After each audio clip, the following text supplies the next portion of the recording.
Rail লাইনের ধারে একটু আলো পাওয়া যাইতো, অথবা ট্রেন যাচ্ছে আগের আমলে, ওই আলোয় দাঁড়িয়ে লেখাপড়া করে ঈশ্বরচন্দ্র বিদ্যাসাগর হয়ে গেল।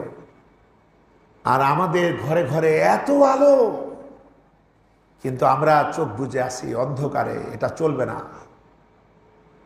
একজন যদি চোখ বুজে চলে যে বিপদ, সমগ্র জাতি যদি চোখ বুজে চলে আরো বেশি বিপদ না?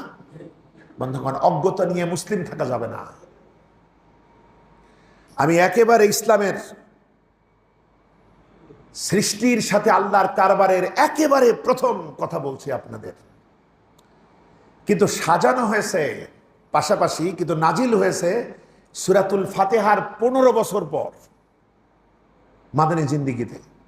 এই সূরাতুল বাকারা, এই সূরাটির মধ্যে কিছু কিছু মাক্কি স্তরেও নাজিল হয়েছে, তবে বেশিরভাগ অবতীর্ণ হয়েছে মাদানী স্তরে।